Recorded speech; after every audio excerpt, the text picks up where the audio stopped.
Vous êtes-vous déjà posé la question pourquoi il est plus facile de communiquer avec certaines personnes que d'autres?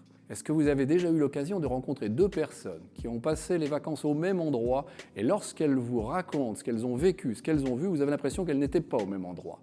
Est-ce que vous avez déjà ressenti un malaise, une certaine irritation, voire même un certain stress dans des situations professionnelles ou personnelles? Eh bien, la process communication répond à l'ensemble de ces questions. Pourquoi avons-nous autant de difficultés à communiquer avec certaines personnes et des facilités avec d'autres?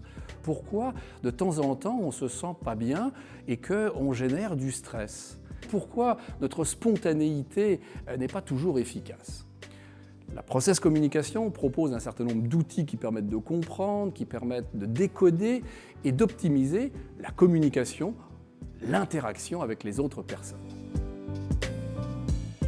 Tranquillement, pas vite dans le temps, je vois que les choses se transforment. Ce que ça m'apporte, me connaître, voir comment les gens qui m'approchent, comment ça peut m'agresser ou me faire plaisir. Ça m'a beaucoup fait comprendre beaucoup de choses que j'ai vécues dans ma vie. J'ai appris beaucoup de choses. On pense des fois, quand on commence, puisque j'ai passé la quarantaine, on pense qu'on connaît tout, qu'on sait comment gérer les relations au jour le jour avec les gens dans le travail et les relations personnelles. Et en fait, je me suis rendu compte que je connaissais absolument rien, ni de moi ni des autres. Donc ça, c'est le point vraiment intéressant.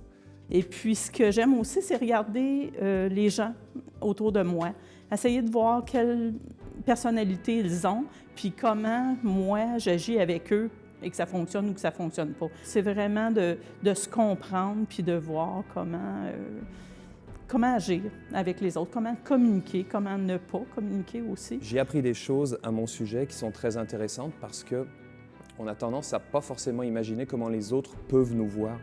Or, ils nous voient comme on est réellement. Donc, ça m'a permis de comprendre des choses, certaines fois, des problèmes que je peux avoir dans mes relations avec certaines personnes. Et puis, ça m'a surtout permis de comprendre aussi que mon travail, en termes de direction avec des gens, doit toujours prendre en compte à qui je parle, à qui je donne des directives, de qui je reçois des conseils, des choses comme ça. Pour ça, c'était vraiment très intéressant. Et depuis, d'ailleurs, j'ai commencé à l'appliquer. Je me suis basé sur certains des résultats qu'on avait, puisqu'on l'a fait en groupe. Et j'ai changé de façon de fonctionner avec certaines personnes pour essayer de m'adapter. Ça me guide, je pourrais dire ça me guide dans la vie. La process communication repose sur deux piliers.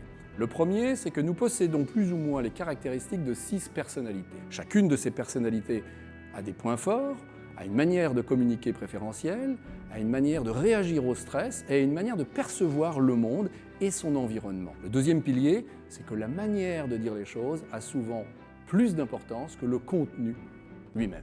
C'est la raison pour laquelle ce modèle qui a été développé à l'origine pour la NASA et qui l'utilise toujours est aussi populaire, particulièrement en Europe, utilisé par des coachs, par des gestionnaires, par toutes les personnes en fait qui ont le souci et le besoin de communiquer et d'optimiser leur communication et leur interaction avec les autres.